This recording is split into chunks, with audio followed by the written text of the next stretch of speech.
Lalu soal misalnya extension rambut, lalu soal pakai behel gitu.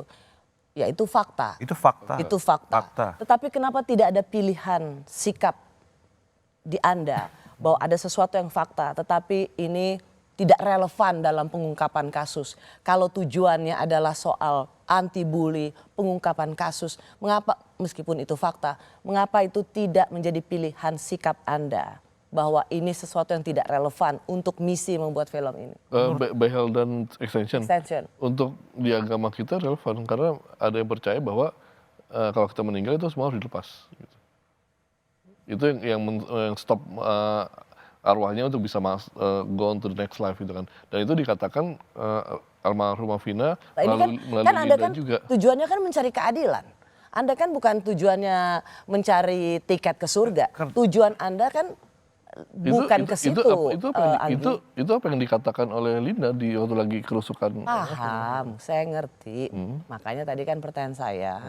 Ada yang fakta, tetapi mengapa ini tidak jadi pilihan? Tadi Anda masuk soal agama, padahal kan misinya ini kan ini bukan mencari highway to heaven, tetapi bully dan juga soal keadilan. Kan kenapa itu tidak jadi pilihan supaya jangan sampai saya hanya ingin tadi ya perasaan saya melihat foto ini, saya kasihan melihat Vina yang dia adalah korban pembunuhan. Dia korban perkosaan, tetapi cara Anda menggambarkan film itu menurut saya menambah persepsi publik bahwa ini makin menjadi mengviktimisasi seorang Vina.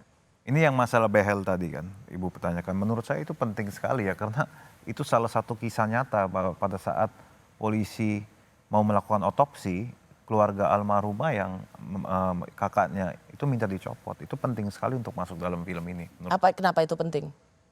Karena itu yang kisah nyatanya, itu faktanya. Penting menurut keluarganya. Penting, itu fakta. Membuka behel, malah ada membuka lensanya aslinya, sama air extension. Berikutnya adalah soal sequence perkosaan. Saya di situ juga Diraj, karena saya mau mewawancarai Anda, maka saya harus menonton abis itu juga Anggi. Kalau enggak saya keluar dari bioskop. Karena saya merasa nggak tega penggambaran korban harus dilakukan seperti itu. Karena menurut saya this is overdue.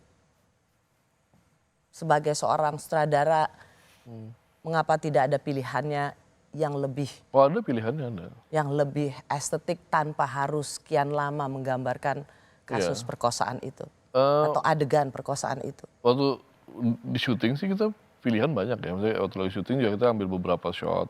Terus ada satu treatment juga yang one shot seamless.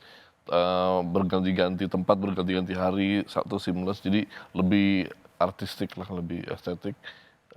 Kita sudah edit segala macam. Tapi begitu kita tonton dan kita diskusikan bersama-sama keluarga, banyak terjadi kebingungan ini apa yang sebenarnya terjadi.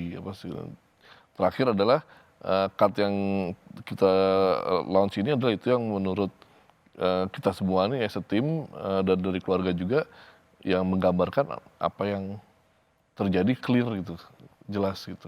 Anda nggak merasa ya bahwa ini tentang kasus perkosaan, tetapi sequence itu juga banyak ditangkap sebagai sesuatu yang ini bukan nggak jadi perbuatan keji. Sangat keji kalau menurut saya. Betul, ini sangat keji menurut Anda. Ya, tetapi ada reverse opini juga terutama bagi anak-anak remaja, pemilihan aktor utamanya yang makanya ini 17 tahun ke atas. I know. 17 tahun oke lah, itu juga masih remaja dalam belum dewasa, masih di bawah umur. Tapi maksud saya itu di TikTok itu banyak loh cuplikannya. Jadi nggak melulu ini ditanggapi oleh mereka yang ke bioskop, tapi di TikTok. Kita atau TikTok ya yang menanyakan itu? No, Anda nggak bisa mengatakan bahwa kami sudah bikin ini, yang salah Anda. Yang ingin saya, mengapa kasus perkosaan dan dia adalah korban perkosaan harus dibikin yang kemudian itu seolah-olah jadi satu bagian yang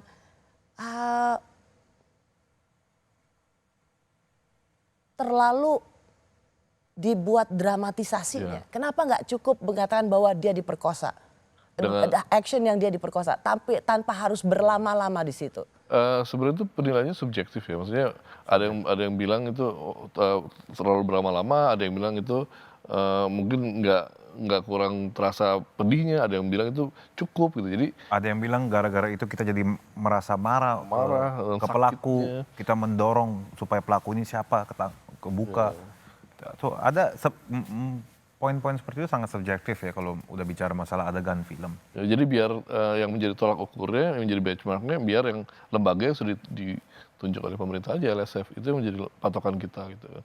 Kalau selama dari LSF mengatakan aman dan tidak perlu ada yang dirubah atau apa, kita ikut peraturan. Makanya LSF memberikan 17 tahun ke atas, bukan 13 tahun. Jadi Anggi, Anda tetap nggak bisa terima ya kalau misalnya Saya bisa terima bahwa Anda tidak punya sensibilitas atau you're not sensible enough untuk memandang korban perkosaan dan memvisualkannya dalam film. kalau sensibility kan subjektif contohnya kan. Kalau misalnya if you ask me gitu kan, if my sensible enough,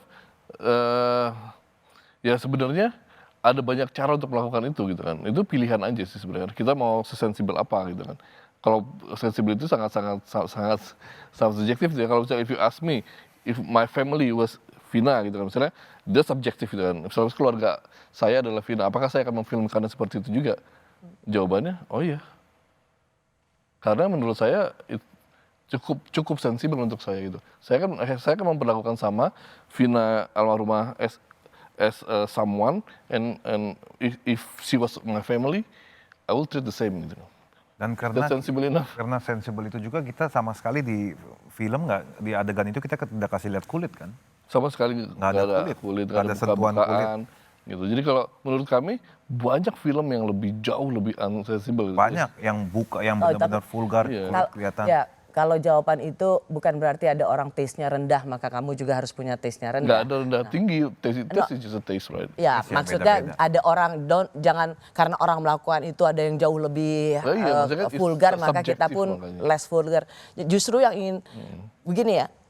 Sekali lagi yang saya katakan adalah bahwa tujuan film ini bagus untuk mengungkap kasus ini, mengingatkan, membuka memori lagi untuk kasus yang X-File gitu, itu bagus. Tetapi yang makanya saya merasa menonton itu ada gadis remaja, dia korban pembunuhan, dia korban perkosaan.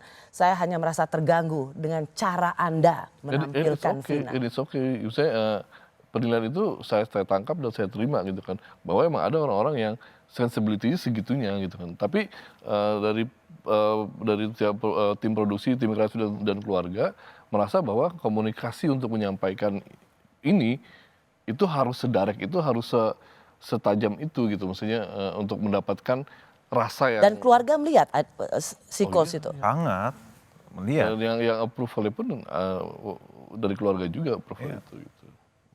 Maksudnya we cannot judge our sensibility, other sensibility juga gitu kan.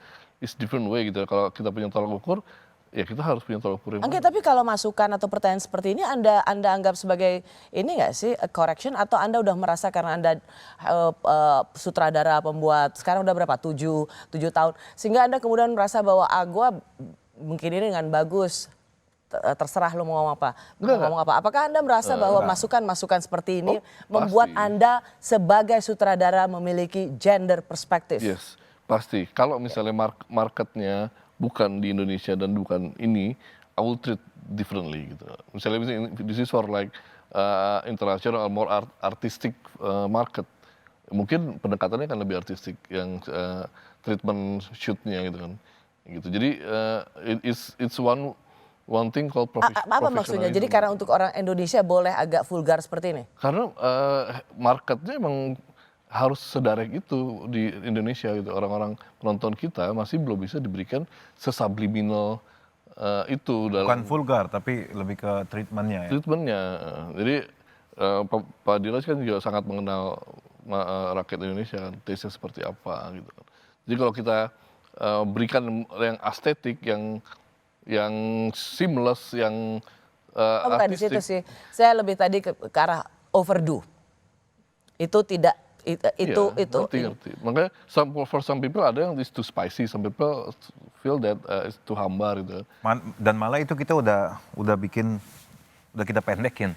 We cannot please everyone. Ya kita nggak bisa please everyone di dalam film. Tapi maksudnya saya tangkap apa yang Mbak Rosy katakan dan kritik semua sampaikan saya tangkap gitu. Tapi we have to make choices here gitu kan. Yang ya pada saat ini kita prioritize on the market of Indonesians. Oke. 19 hari penayangan di bioskop film Vina sebelum 7 hari sudah tembus ditonton 5,5 juta orang. Sekarang berapa? Saat kita bicara ini adalah hari Kamis tanggal 30 Mei. Udah berapa juta? Sekitar 5,640. Ah? 564 masih 5 5.640. 5.600.